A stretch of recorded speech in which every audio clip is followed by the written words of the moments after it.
Al caminar por sendas campestres es fácil desorientarse. Los árboles se parecen mucho, las piedras también, y la mayoría de nosotros no sabemos orientarnos por los astros. Por eso, si encontramos unas pintadas de 2 rayas paralelas en diferentes colores, sabemos que estamos siguiendo un camino que otros recorrieron antes y que lleva a algún sitio. No estamos perdidos. ¿Para qué sirve el Antiguo Testamento con todas esas historias sucedidas hace tanto tiempo? Las Escrituras contienen para nosotros las marcas en el camino de nuestros antecesores. Y es maravilloso ver que aunque nos separen miles de años, el camino de los hijos de Dios sigue siendo el mismo. Y que Dios mismo también es el mismo, valga la redundancia. Por eso sus marcas nos sirven para orientarnos y también para animarnos, sabiendo que vamos en la dirección correcta. Solo los necios se aventurarían por una senda desconocida, ignorando sus marcas. Hoy vamos a considerar cómo el apóstol Pablo vuelve al Antiguo Testamento para confirmar las doctrinas que está enseñando a los Gálatas en el capítulo 3 de esta carta, en el versículo 6 hasta el 14, que dice así: Así Abraham creyó a Dios y le fue contado por justicia. Sabed por tanto que los que son de fe, estos son hijos de Abraham. Y la Escritura, previendo que Dios había de justificar por la fe a los gentiles, dio de antemano la buena nueva a Abraham, diciendo: En ti serán benditas todas las naciones. De modo que los de la fe son bendecidos con el creyente Abraham. Porque todos los que dependen de las obras de la ley están bajo maldición, pues escrito está: Maldito todo aquel que no permaneciere en todas las cosas escritas en el libro de la ley para hacerlas. Y que por la ley ninguno se justifica para con Dios es evidente, porque el justo por la fe vivirá. Y la ley no es de fe, sino que dice: El que hiciere estas cosas vivirá por ellas. Cristo nos redimió de la maldición de la ley, hecho por nosotros maldición, porque está escrito: Maldito todo el que es colgado en un madero. Para que en Cristo Jesús la bendición de Abraham alcanzase a los gentiles, a fin de que por la fe recibiésemos la promesa del Espíritu. En esta carta estamos considerando esa gran doctrina que es la justificación solamente por la fe en la obra de Jesucristo. Y estamos viendo cómo Pablo una y otra vez argumenta en torno a esta doctrina fundamental, porque los Gálatas se han apartado de ella escuchando a engañadores y a los judaizantes que están diciendo que es necesario el concurso de nuestras obras para poder alcanzar el favor de Dios. Por eso todo lo que Pablo está diciendo gira en torno a esta doctrina. En el último estudio consideramos cómo la experiencia del Espíritu atestiguaba a los lectores, a los primeros lectores, que ese Espíritu que viene de Dios había sido recibido cuando creyeron el Evangelio y no por ninguna obra que ellos hubiesen hecho. Y lo que vamos a considerar hoy es cómo el apóstol Pablo, en 8 versículos, hace 6 referencias al Antiguo Testamento, mostrando que esta doctrina de la justificación por la fe en Cristo no es ninguna novedad ni ningún invento de los apóstoles. Es lo que las Escrituras del Antiguo Testamento enseñan desde el principio. Y antes de comenzar a entrar en los detalles del texto, me gustaría hacer la reflexión de que en la vida cristiana son importantes tanto la experiencia como la Escritura. Y muchos cristianos insisten en elegir. Se quedan con la experiencia y otros se quedan con la Escritura. Pero yo no creo que sea necesario hacer ninguna de las dos cosas, porque Pablo no lo hace. Lo que tenemos que hacer es, con una fe basada y afianzada en las promesas de Dios por medio de las Escrituras, experimentar y recibir esa experiencia que el Espíritu produce en aquellos a los que viene por medio de la fe. ¿Qué quiere decir esto? Pues que es importante o tan importante creer que en Jesucristo o Jesucristo nos da su paz, como experimentar esa paz. Creo que ambas cosas forman parte de lo que las Escrituras nos animan a vivir y a experimentar. Y lo que vamos a ver entonces es cómo todas las verdades que Pablo está manejando en esta carta, todas las doctrinas con las cuales quiere guiar a sus hermanos y poner otra vez sus ojos en Cristo, como ya he dicho, no son un invento suyo. No es algo que él u otros apóstoles han tenido a bien promover, ¿no? Sino que es algo en lo que ellos ya se están basando por lo que la Escritura dice o ha dicho en el Antiguo Testamento. Fijaos en la primera frase. Dice: Así Abraham creyó a Dios y le fue contado por justicia. De la misma manera que vosotros, Gálatas, creísteis y recibisteis el Espíritu, así Abraham creyó a Dios y le fue contado por justicia. Y esta breve declaración es sorprendente. Si lo pensamos, debería llamarnos mucho la atención. ¿Por qué? Porque está enseñando con toda claridad que la misma manera, la misma forma en la que Abraham fue justificado, lo hemos sido tú y yo, y lo fueron nuestros hermanos Gálatas en aquel tiempo. ¿Por qué? Porque el camino cristiano no ha cambiado, porque Dios no ha cambiado, y porque las marcas que vemos en las Escrituras nos pueden guiar y nos guían hasta el día de hoy. Fijaos, vamos a ver un poco, no sé si alguna vez os habéis planteado la situación de que fueseis un judío en los tiempos del Antiguo Testamento. ¿Esto suena un poco raro?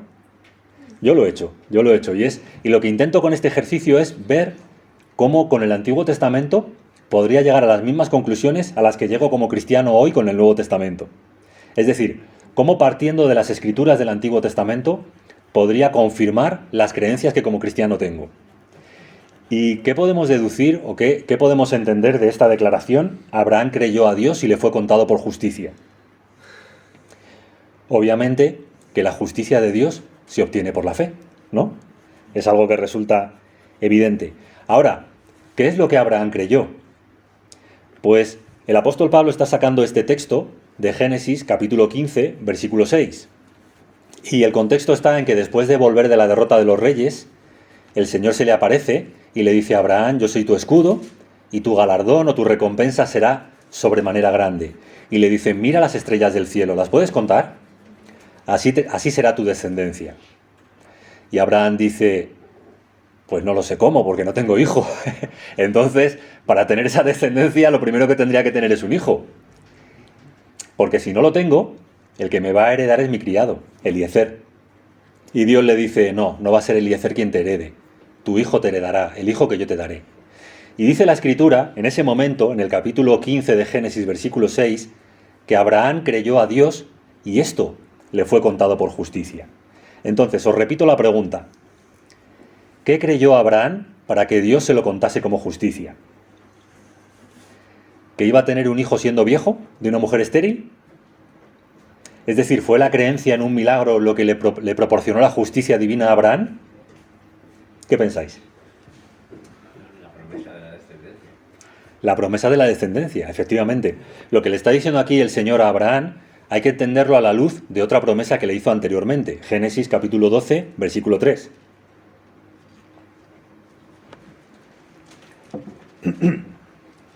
Y a ese otro texto, hace referencia el apóstol en el versículo 8. Y dice, completando la promesa: en ti serán benditas todas las naciones. Si fuésemos al relato de Génesis, leeríamos: en tu simiente serán benditas todas las familias de la tierra.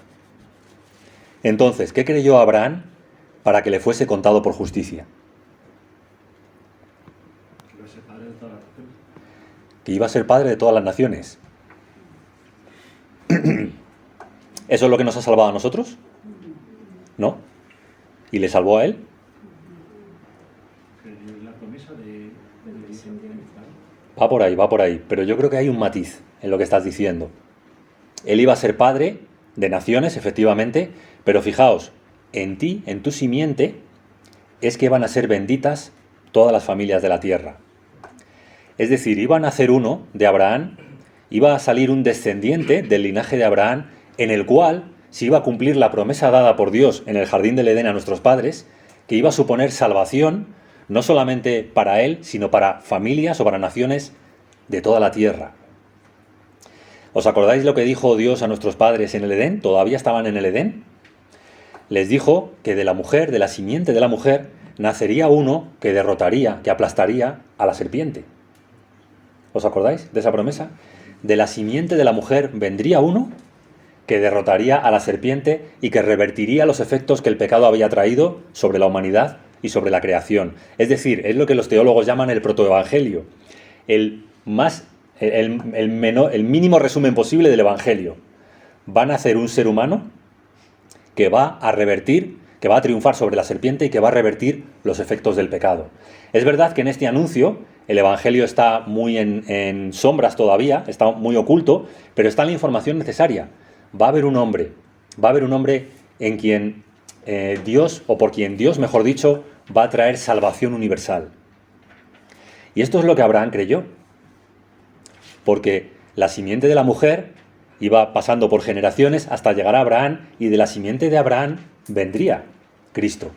¿Qué hace la Biblia a lo largo de tantas genealogías que nos encontramos en el libro de Génesis y en otros después, en libros como Crónicas o Reyes? Lo que va haciendo es seguir el rastro de esa genealogía, de la cual va a nacer aquel en quien se cumple la promesa de Dios, dada a nuestros padres en el Edén. Y Dios se lo está confirmando a Abraham. Es por eso que nosotros no creemos que Dios haya hecho distintos pactos con la humanidad y que el camino de salvación haya cambiado creyendo diferentes cosas en diferentes momentos. Nosotros creemos que Dios, a través de distintos pactos, sí, ha mantenido una única promesa, la promesa del Evangelio, que se cumpliría en uno que sería la simiente de Abraham. Y más adelante en la carta veremos cómo Pablo afina más y dice, fijaos, no dice simientes, como refiriéndose a muchos, dice simientes, refiriéndose a uno, a Cristo. Ahora, ¿qué más cosas tenemos que ver aquí? Pues es interesante que el Señor Jesús dijo a sus contemporáneos, Abraham se alegró de que había de ver mi día, y lo vio. Y claro, la pregunta es, ¿cómo vio Abraham el día de Jesús? ¿Cómo vio Abraham a Jesús?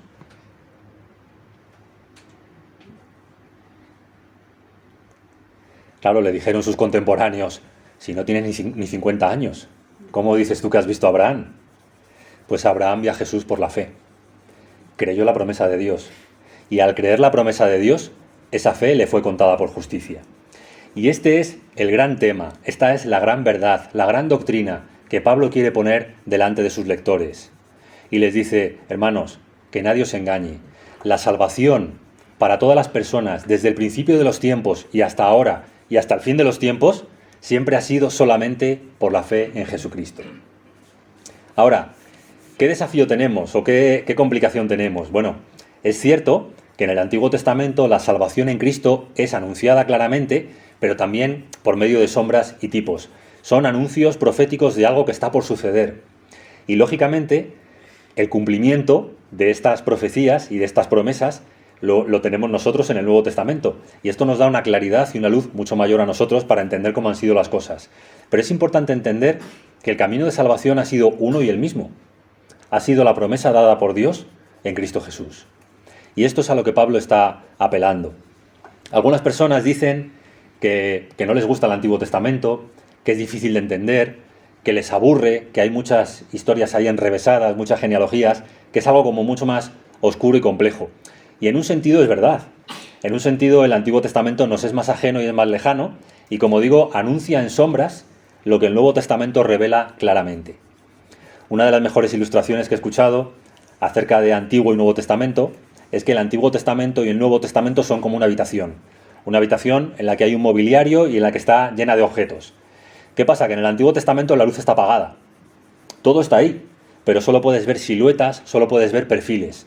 En el Nuevo Testamento la luz se enciende y puedes ver claramente todas las cosas, ¿no? Puedes ver dónde está cada cosa. Es por eso que creemos que el Antiguo Testamento no solamente es valioso, sino que lo es interpretado a la luz que nos da el Nuevo Testamento.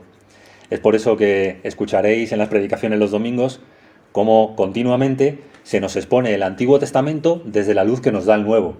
Y lo que podemos ver es muy interesante, y es esa correspondencia,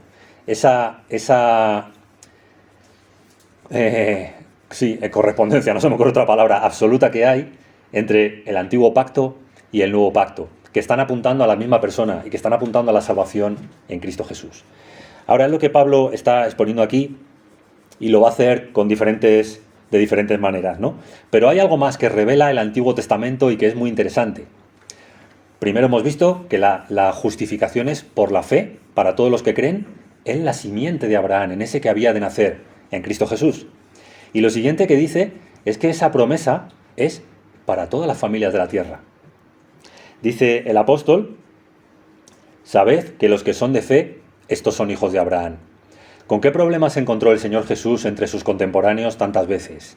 Pues que ellos pensaban que por ser linaje natural de Abraham, por ser descendientes físicos de Abraham, el reino de los cielos era suyo. Era su derecho legítimo. Les correspondía a ellos que eran el pueblo elegido. Dios los había escogido en Abraham y posteriormente en su descendencia. Eran los hijos de Israel. Por tanto, si para alguien eran las promesas de Dios de manera automática, era para ellos. ¿Qué les enseña Jesús? Les dice que esto no es así. Que Dios puede levantar hijos a Abraham aún de las piedras y que si quieren verdaderamente tener parte en el reino de Dios, tienen que arrepentirse de sus pecados y confiar en Él. Esto para ellos es una gran ofensa, es algo que les molesta. Pero mirad lo que dice Pablo. Sabed, por tanto, que los que son de fe, estos son hijos de Abraham. Los hijos de Abraham no son su linaje natural, no son sus descendientes físicos. Los hijos de Abraham, espiritualmente, son aquellos que, como él, creen en el Señor y su fe les es contada por justicia. Lo que dice el versículo 7 lo vuelve a repetir en el 9. Los que son de la fe son bendecidos con el creyente Abraham. Y en otro lugar dice que Abraham es el padre de todos los creyentes. De manera que otra gran verdad que nos revela el Antiguo Testamento es que Dios de ningún modo tuvo un plan de salvación para un único pueblo, sino que su plan de salvación tenía un alcance universal, pretendía alcanzar a personas de toda raza, nación y lengua. Y ahí estamos tú y yo. Ahí estamos tú y yo, seamos de la nación que seamos. Y es otra verdad revelada en el Antiguo Testamento. Es interesante ver que esto, aunque en sombras, ya se aprecia en el Antiguo Testamento. Y una de las mejores maneras de apreciarlo es siguiendo el rastro de la genealogía de Jesús. ¿Por qué? Porque estas personas, que son los antecesores de Jesús en la carne, vivieron en el Antiguo Testamento. ¿Y qué descubrimos? Que al menos 4 de las mujeres que aparecen en esa lista, bueno, al menos no, 4 de las mujeres que aparecen en esa lista no eran judías. Encontramos a Tamar, que concibió de Judá, después de una larga historia que no voy a repetir. Tamar era cananea. Encontramos a Rahab, cananea también, de la ciudad de Jericó. Encontramos a Ruth. ¿De dónde era Ruth? De Moab, era moabita, tampoco era judía, tampoco era de Israel. Era por nacimiento ajena a los pactos, a la promesa de Dios, ¿no? Pero estas personas son incorporadas por su fe al pueblo de Dios. Y son incorporadas y hechos herederos de las mismas promesas de bendición. Y tenemos también, y sobre esto no he podido encontrar la confirmación, pero probablemente Betsabé, mujer de Urías, hitita, también era extranjera. Y también forma parte de la genealogía de Jesús. ¿Qué quiere decir esto? Que el Antiguo Testamento nos está mostrando, aunque sea en sombras, que Dios tenía planes de salvación también para los gentiles. ¿Y cómo podía alcanzar la salvación de Dios a los gentiles? Pues igual que a los judíos, creyendo en el descendiente de Abraham que nos iba a librar del pecado. Esto es algo hermoso de ver, ¿no? Es interesante también que cuando Dios manda por primera vez al pueblo de Israel que celebre la Pascua, ¿os acordáis que dice que los extranjeros que están entre vosotros la pueden celebrar también? Si se circuncidan como señal de su fe, pueden celebrarla con vosotros, porque la salvación que Dios va a manifestar en Egipto es para todo aquel que cree en la sangre del Cordero. Para todo aquel que cree que Dios cubre nuestras faltas y pasa por alto nuestros pecados mirando la sangre del Cordero. Y esto incluía a los extranjeros. Lo podéis leer al final del capítulo 12 de Éxodo en vuestra casa. Entonces, esta idea de que un pueblo tiene el monopolio de la salvación y que si tú quieres ser salvo te tienes que hacer parte de ese pueblo, es ajena a las Escrituras, es ajena al plan de Dios. No se corresponde con lo que Génesis está enseñando ni con lo que vemos a lo largo del Antiguo Testamento. Es por eso una cuestión un poco absurda estar orgulloso de ser parte de un pueblo, como si ese pueblo tuviese una prerrogativa especial o tuviese un propósito especial en el plan de Dios, porque el plan de Dios de salvación es por gracia y es para todos los que creen. ¿Vale? Es lo que vemos ahí. Ahora, hay un texto que me gustaría proponeros como desafío, un poco como para corroborar si lo que estoy diciendo es así o no, ¿no? Hemos visto hasta ahora que la justificación por la fe en Cristo está enseñada claramente en el Antiguo Testamento. Y hemos visto cómo esa justificación por fe no solamente era para los judíos, sino que era para todos los que creyesen, para todas las naciones.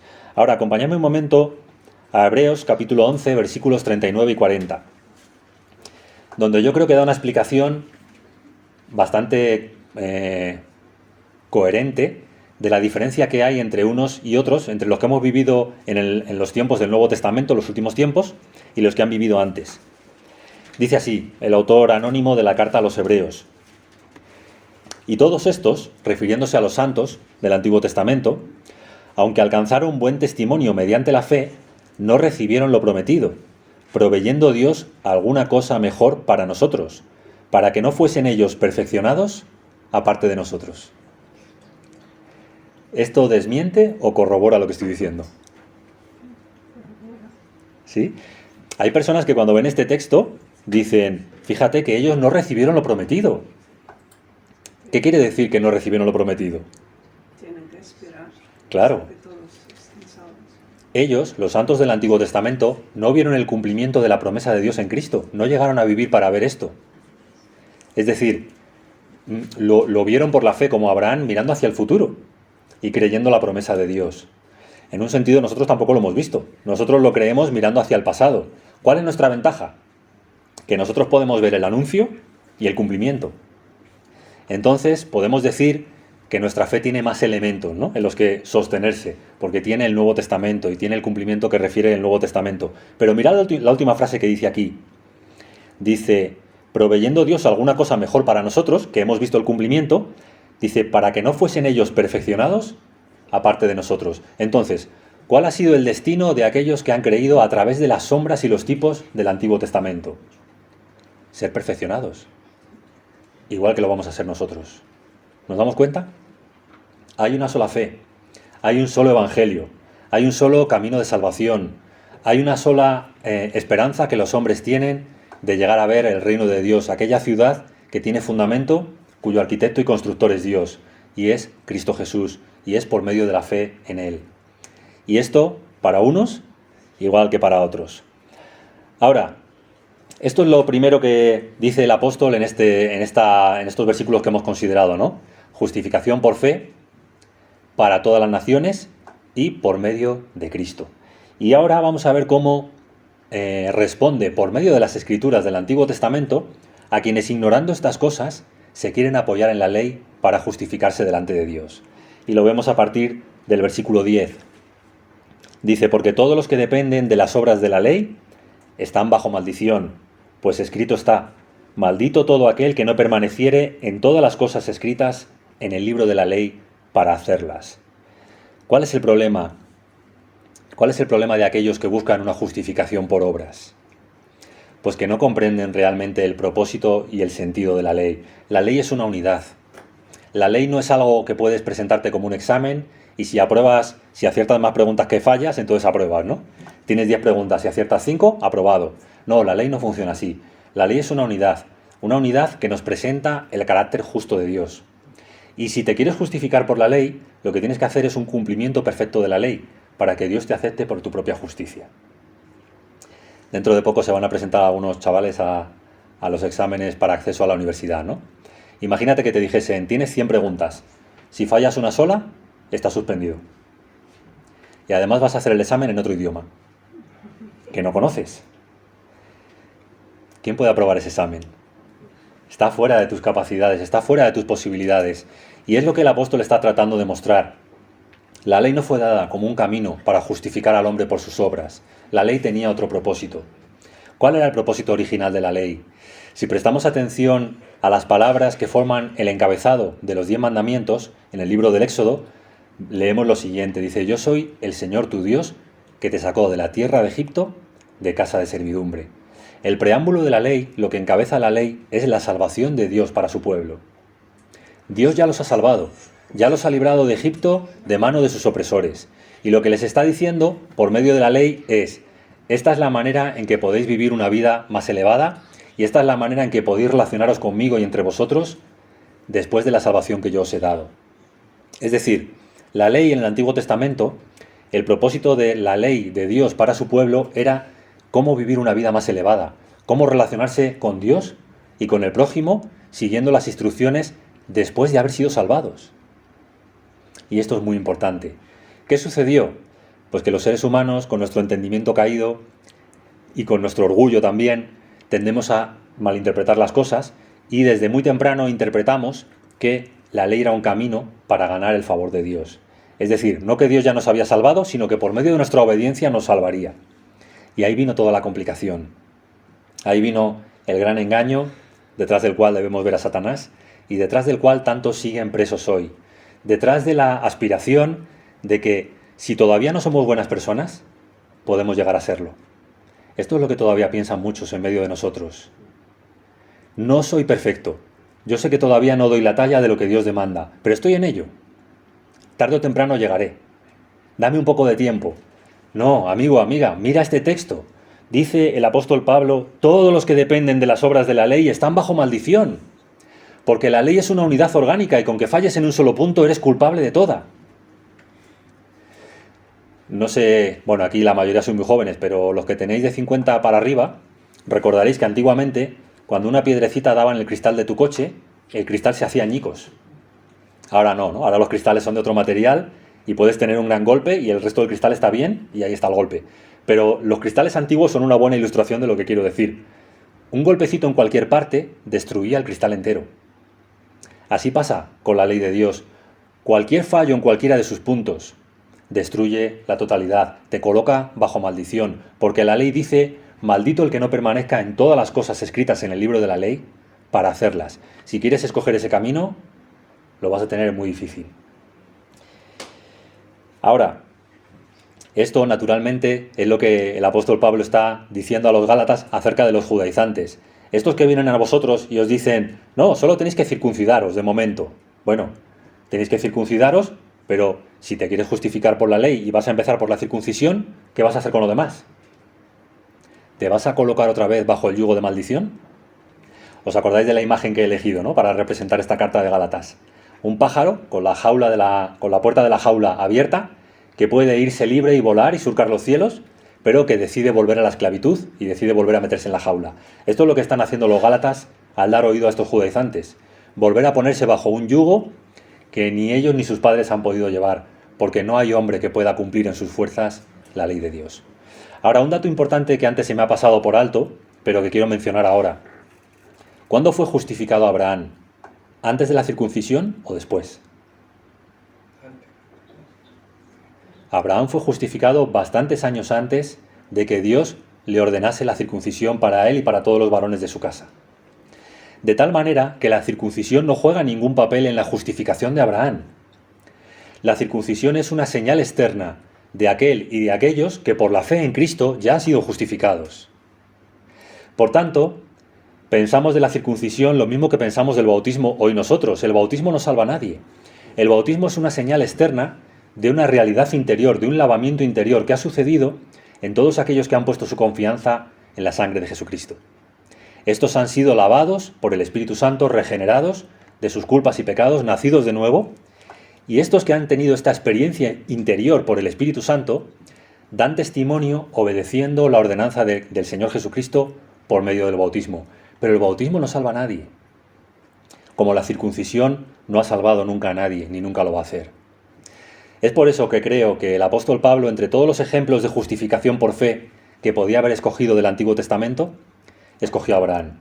Porque Abraham, aparte de ser el padre de todos los creyentes, fue aquel a quien se le ordenó la circuncisión, ¿no? Y esto es lo que está en el trasfondo de toda esta carta. Ahora, vamos al contraste. El contraste es que Pablo responde a esta escritura, maldito todo aquel que quiera ponerse otra vez bajo el yugo de la ley, ¿no? Responde a esta escritura con la contrapartida. ¿Cómo podemos entonces ser salvos? Bueno, ya lo ha dicho por medio de Abraham, ¿no? Creyó a Dios y le fue contado por justicia. Pero ahora busca otro texto, Habacuc 2:4. Y dice que por la ley ninguno se justifica para con Dios, es evidente, porque el justo por la fe vivirá. La misma verdad que vemos en Abraham, la vemos en el profeta Habacuc. Son las marcas de nuestros antecesores en el camino de la fe a lo largo de todas las Escrituras, que nos orientan, que nos enseñan que tú y yo, 20 siglos después de que fuese escrito el último libro del Nuevo Testamento, seguimos en el mismo camino y vamos por la misma senda. Ahora, esto de Habacuc es interesantísimo, porque el libro de Habacuc aparentemente no tiene absolutamente nada que ver con la justificación por la fe y no por las obras. ¿Con qué tiene que ver el libro de Habacuc? Bueno, Habacuc es un profeta que cuando recibe el oráculo divino o la profecía de parte de Dios que dice que Dios va a castigar a su pueblo por medio de un pueblo terriblemente pagano y cruel, que son los caldeos, el profeta se queda asombrado y dice, ¿pero Dios puede hacer esto? ¿Pero Dios puede traer el mal sobre su santa ciudad y también sobre su remanente por medio de un pueblo de impíos? Y entonces se pone a hacer preguntas a Dios. Y no es que haya un espíritu desafiante, pero sí que hay una lucha en el profeta, no entiende qué es lo que Dios va a hacer. Y en medio de esa lucha, Dios le da una visión para fortalecer su fe, y le da esta palabra, y le dice a Habacuc, el justo por la fe vivirá. Y finalmente termina ese libro diciendo, aunque la higuera no florezca, aunque en las vides no haya frutos, aunque falte el producto del olivo y los labrados no den mantenimiento, con todo yo me alegraré en el Señor. Acaba pensando y acaba reconociendo que lo único que puede hacer delante de Dios y la única manera en que el justo puede vivir delante de Dios es por la fe. Ahora, ¿qué relación guarda este profeta y toda su profecía con lo que nos está diciendo aquí Pablo en esta carta a los Gálatas? Permitidme que vuelva a William Hendriksen para dar una explicación. Yo lo había pensado, pero yo creo que él lo explica de una manera más clara y que lo vamos a entender muy bien. Dice el estudioso ya con el Señor, William Hendriksen: estoy en desacuerdo con aquellos que afirman que Pablo hace un uso forzado de un pasaje del Antiguo Testamento en su batalla contra los judaizantes. Entonces, estos intérpretes ven muy poca relación, si es que ven alguna, entre la controversia de la fe contra las obras, en la que está Pablo inmerso, ¿no?, y la necesidad de la fe para comprender lo que está pasando con los caldeos en la profecía de Habacuc. La quieta confianza que Jehová pacientemente le enseña a su siervo, con tendencia a poner en duda los caminos de la providencia de Dios, es lo que está aquí en juego, ¿no? Dice: lo cierto es que el pecador está rodeado de enemigos y busca paz. Este es el caso de Habacuc. Él, como todos los piadosos de su pueblo, están rodeados de enemigos y buscan paz. ¿Cómo la van a obtener? Y esta es la pregunta clave. ¿Cómo la van a obtener? Dice así: ¿cómo podrá obtenerla? Los judaizantes responden: confiando en sus propias obras, la circuncisión, etc. Habacuc, antes de aprender la lección que Dios le estaba enseñando, habría dicho: por confiar en mi propio razonamiento. ¿Cómo puedo obtener paz cuando yo pueda razonar qué está haciendo Dios? ¿Veis ahí la relación? No tenéis cara de verlo. Lo he explicado muy mal. Lo he explicado fatal. Mirad, Habacuc es un hombre, un profeta, que está contendiendo con Dios porque su razón no entiende lo que Dios va a hacer. ¿Vale? Y lo que Pablo está tratando con los judaizantes es un problema, una falsa enseñanza de que por medio de nuestras obras carnales podemos alcanzar justicia con Dios. ¿Cuál es el punto de conexión del profeta con los judaizantes? Que uno carnalmente quiere entender y otros carnalmente quieren obrar. Ambos carnalmente quieren llegar a una respuesta que les dé paz. Ambos quieren encontrar una solución a su problema delante de Dios por su esfuerzo. ¿Veis ahora? ¿Y qué le dice Dios a Habacuc? El justo vivirá por la fe. Abandona tu esfuerzo carnal, abandona tu intento de razonar las cosas y confía en la providencia de Dios, confía en que yo sé lo que estoy haciendo y sé el trato que estoy teniendo con mi pueblo. Lo mismo se puede decir al hombre que trata de justificarse por las obras. Abandona tu esfuerzo, abandona tu intento y confía en la providencia de Dios. ¿Y cuál es la providencia de Dios para tu salvación? La simiente de Abraham, el hijo perfecto que puede cumplir y que ha cumplido lo que tú y yo no podemos. A mí esto me ha parecido la grandísima perla de este texto, ¿no? Y ahora quiero entrar aquí en una pequeña aplicación, ¿no? Y es que es verdad que cuando leemos la manera en que los apóstoles en el Nuevo Testamento utilizan el Antiguo Testamento, nos quedamos confusos, ¿verdad? Y algunas personas, escépticos y enemigos de la fe, tengo que decir, dicen que Pablo hace un copia y pega, coge esto de aquí, esto de allá, y hace una composición y saca una doctrina nueva, ¿vale? Esto lo dicen muchas personas. Estoy viendo estos días en YouTube, pues un reputadísimo catedrático en España, que se supone que es un erudito del Nuevo Testamento y una eminencia al que todo el mundo debe escuchar, y tiene esta opinión en cuanto a Pablo, que se saca las cosas de la manga, que toma un texto de aquí, otro de allá, lo copia, lo pega y te dice: ¡pum!, esto es lo que Cristo dice. Y a esta persona lo siguen, no voy a decir el nombre para no darle publicidad, pero a esta persona le siguen miles y miles de personas, dando por sentado que lo que él dice es verdad. Hermano, nosotros creemos, el justo por la fe vivirá. No solamente creemos que alcanzamos justicia en Cristo, creemos que el Espíritu Santo que inspiró estas escrituras que nosotros tenemos, inspiró también a los autores para hacer las conexiones correctas entre las escrituras. Inspiró a los apóstoles para enseñarnos a nosotros cuál es la manera correcta de interpretar el Antiguo Testamento. Por eso no pensamos que Pablo se sacó nada de la manga. Lo que pensamos es que por medio de Pablo, de Pedro, de Juan y del resto de los escritores del Nuevo Testamento, Dios nos da la luz para entender qué es lo que ha anunciado antes y para que podamos comprender que no son cosas diferentes, que se trata de un mismo evangelio, que se trata de una misma salvación, que vamos siguiendo las marcas que otros han dejado antes por el camino. Ahora vamos avanzando y la respuesta entonces para los Gálatas es: si el justo vivirá por la fe, nosotros en el versículo 13 tenemos que saber que Cristo nos redimió de la maldición de la ley, hecho por nosotros maldición, porque escrito está: maldito todo el que es colgado en un madero. Sí, es verdad, Pablo está relacionando la profecía de Habacuc, que habla de la esperanza del justo, su esperanza de vida está en la fe, lo está relacionando con otros textos, pero en el espíritu del Antiguo Testamento. ¿Y qué está diciendo? Pues otra vez, si vamos al pasaje de Deuteronomio, encontramos que hay una disonancia, las ideas no concuerdan exactamente. ¿Por qué? Porque lo que dice el texto de Deuteronomio es que cualquier malhechor que era condenado a muerte por haber cometido hechos abominables, no solamente pagaba con su vida, sino que después de muerto se lo colgaba de un madero, de un árbol o de un poste de madera. ¿Para qué? Para que fuese exhibido públicamente y puesto en vergüenza, como que todo el mundo supiese que esa persona había muerto por haber hecho algo abominable. Claro, esto nos puede resultar a nosotros muy, muy fuerte, ¿no?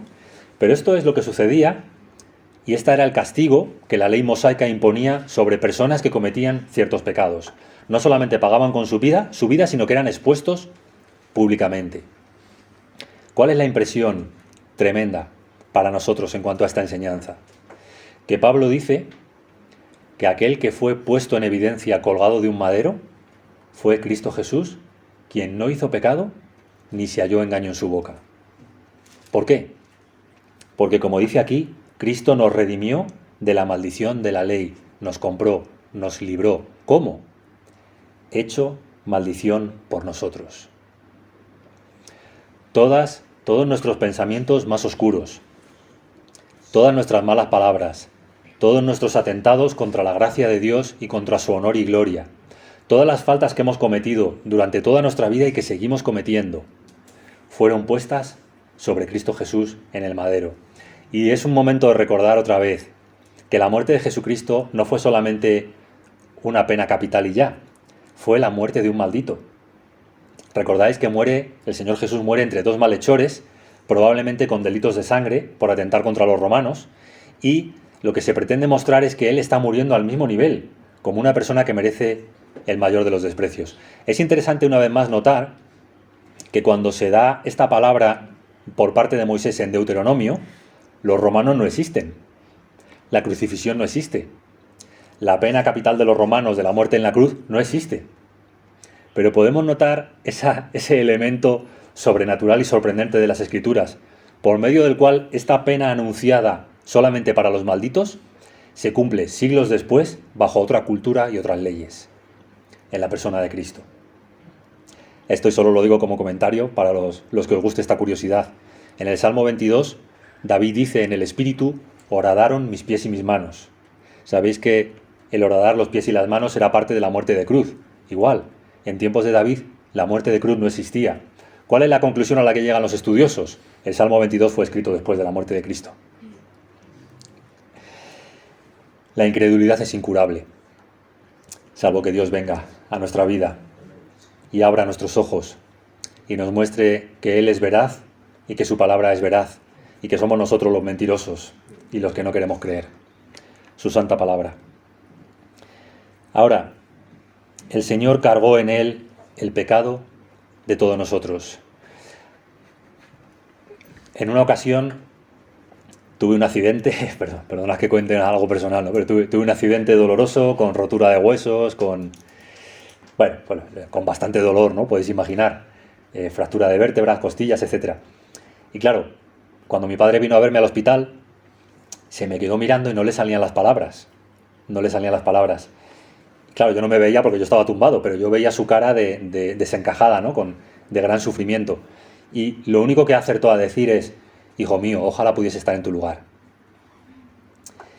Esto es todo lo que podemos hacer por alguien que sufre, ¿no?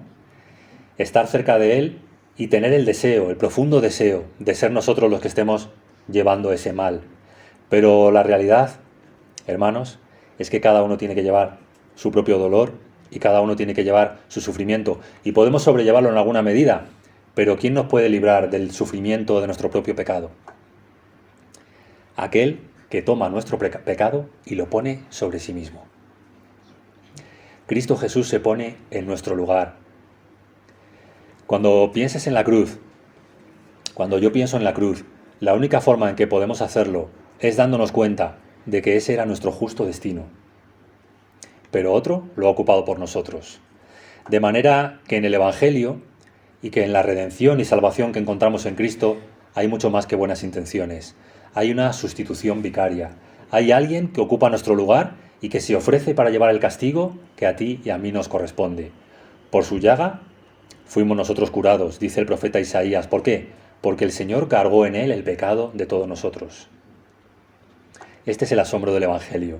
No es un Dios de palabras, no es un Dios motivador, no es alguien que nos dice, mirad, yo voy, os doy ejemplo de cómo se hacen las cosas y vosotros las imitáis. No, Dios es un Dios redentor, que en la persona de su Hijo se hace hombre y que como hombre ocupa el lugar de los malditos por nosotros. Esto es impresionante. Y este es el único camino de salvación, la única manera en que podemos hallar el favor de Dios, por medio de su Hijo. Porque solo Él ha cumplido la ley, como no podemos cumplirla. Y terminamos ya, que se va el tiempo, con esta promesa. Estoy en el versículo 14. Vuelve a repetir el apóstol Pablo, para que en Cristo Jesús la bendición de Abraham alcanzase a los gentiles. Lo vuelve a repetir. Nuestra porción comienza con Abraham y comienza con un anuncio de que la promesa de Dios es también para los gentiles. Les está diciendo a los gálatas, no necesitáis haceros judíos. Dios os tenía en su corazón, Dios os tenía en su mente desde el principio. Porque la promesa de la salvación en Cristo Jesús es para todo el que cree. No importa de dónde seas y no importa la vida que hayas llevado.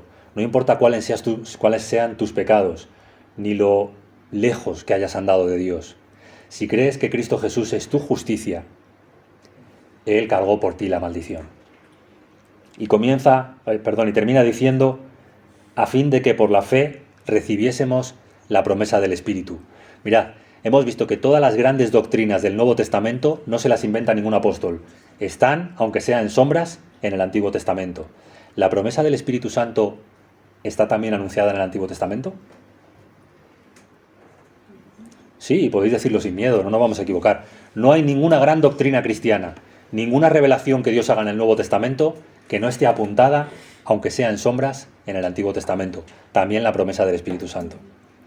Mirad, vamos a Ezequiel y con este texto acabaremos. Ezequiel, capítulo 36. Podríamos verlo en otros lugares, pero este es el más claro, yo creo. Ezequiel, capítulo 36, versículo 27.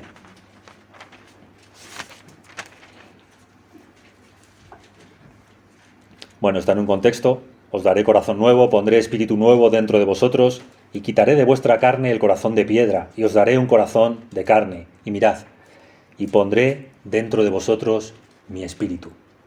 La promesa del espíritu anunciada en los profetas, en el Antiguo Testamento. Y haré que andéis en mis estatutos y guardéis mis preceptos y los pongáis por obra. Y es muy importante que nos demos cuenta de lo que dice aquí, porque la vida que Dios le agrada, la vida de acuerdo a la ley de Dios, esa ley que Dios nos ha dado para bendecirnos y para que tengamos comunión con Él, es imposible vivirla sin su Espíritu. Esa es la clase de vida que el Espíritu de Dios produce en aquellos que están unidos por la fe a Cristo, que han muerto con Él y en los cuales la vida de Cristo fluye y se manifiesta ahora por su Espíritu. Solamente pueden andar en los estatutos de Dios, solamente pueden andar en las leyes de Dios aquellos que tienen el Espíritu de Dios. Pero mirad cómo cambia la cosa. Para estos, para nosotros, si hemos creído y tenemos el Espíritu, la ley de Dios ya no es una carga, ya no es un yugo. La ley de Dios es un camino de deleite. La ley de Dios es otra forma de libertad. O es, mejor dicho, la expresión de nuestra libertad en Cristo. ¿Por qué? Porque como bien sabemos, por la enseñanza del Nuevo Testamento, la esencia de la ley es el amor. Quien guarda la ley ama a Dios sobre todas las cosas y ama al prójimo como a sí mismo. Y la única manera de vivir esta clase de vida es por el Espíritu de Dios. Y tú dirás, me queda mucho, y a mí también. A mí también. Pero, si has creído en Cristo Jesús, tienes el deseo de vivir de acuerdo a la voluntad de Dios, revelada en su ley. y deseas que el Espíritu Santo te guíe a vivir esa clase de vida. Y hay más. Dice el versículo 29, os guardaré de todas vuestras inmundicias, y llamaré al trigo, y lo multiplicaré, y no os daré hambre. Habrá bendición de Dios sobre aquellos que han creído en Cristo, a pesar de que el pecado sigue en nosotros. ¿No es esto algo increíble? Dios ha prometido para nosotros en Cristo ser un Padre bueno. No porque una vez que hemos creído en Cristo ya nos hacemos buenos y ganamos el favor de Dios. No, a pesar, dice aquí, de vuestras inmundicias. Dios se ha comprometido a ser un Padre bueno con nosotros, aunque todavía en el camino en el que estamos tú y yo, la inmundicia sigue pegada a nosotros. Lo vimos el domingo pasado en la predicación, ¿verdad? ¿En qué consiste el testimonio cristiano? ¿En decir lo malos que éramos antes y lo buenos que somos ahora? No. En reconocer que no somos la luz, que el mal sigue en nosotros, que Dios tiene que seguir limpiándonos los pies de las inmundicias del camino. Y dice, y con este terminamos, versículo 31, os acordaréis de vuestros malos caminos y de vuestras obras que no fueron buenas, y os avergonzaréis de vosotros mismos por vuestras iniquidades y por vuestras abominaciones. Hermano, si quieres buscar una señal clara de que el Espíritu Santo está actuando en tu vida, dime, ¿qué sientes cuando te acuerdas de tus pecados? Es horrible, ¿verdad? Decimos, Señor, por favor, no te acuerdes más. Échalos lejos de ti, quítalos. ¿Qué es lo que el Señor ha hecho en Cristo? Los ha arrojado a lo profundo del mar. Y algún día quitará toda presencia del pecado de la vida de sus hijos. Por eso el apóstol nos está dando estas señales, estas indicaciones de que lo que nosotros creemos, lo que los Gálatas creyeron en su día, lo que tú y yo creemos hoy, 20 siglos después, son las mismas cosas que el Señor ha revelado en el Antiguo Testamento. Pues que el Señor bendiga su palabra.